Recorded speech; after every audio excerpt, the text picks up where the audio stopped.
You're not going to find this information anywhere else, because what you're about to learn can only be learned through experience. This is everything I wish someone told me when I first started calisthenics from scratch. Here's how by 16 I got to this level. I can do a handstand push-up, bench 100 kilos without training for it, muscle-ups, back flips, all that things. And I started like this. I couldn't even do 5 clean push-ups, and I couldn't do a single pull-up. The truth is, it took me 3 years to get to where I am right now. But 2 of those years, I was doing it wrong. Year 1, I remember I was doing hundreds of push-ups in my room without a plan. What I should have done instead was focusing on unlocking the fundamental moves, that is the dip and the pull-up. So let me break it down.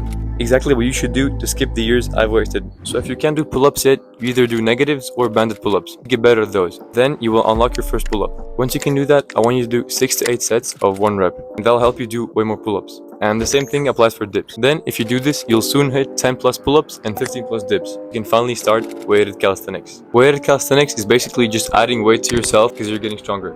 So your schedule should look like this. An upper day where you do 2 sets of pull-ups, then 2 sets of dips, then 2 sets of some type of rows, and 2 sets of some type of incline press to failure. And trying to stick between the 4 to 8 rep range. And a lower day where you do squats, hamstring curls, 1 leg calf raises. Then you take a rest day and start over. And what's super important here is progressive overload. So let's say you added 5 kilos and you did 4 reps of pull-ups. The next workout, you should aim for 5 pull-ups. And let's say when you get 8 reps, you can then move on to 10 kilos, and so on. Until you can comfortably do dips with 30 kilos on you, and you can do pull-ups with 15 kilos on you. Now, you should be strong enough to start training skills. For your workouts, they're gonna change a bit now, which would look something like this. Push, pull, rest, push, pull, legs, rest. And you're gonna have 2 push days and 2 pull days. The first push day, you're gonna have an entire day training skills. The second push day, you're gonna do half of your skills and a full workout. For push days, you're gonna do 2 sets of weighted dips and then 2 sets of some incline press. For pull days, you're gonna start with 2 sets of pull-ups, then 2 sets of rows. And if you do this correctly, you should be unlocking your skills super fast and you should get stronger every single day. So if right now you're a teen, you're already so much ahead.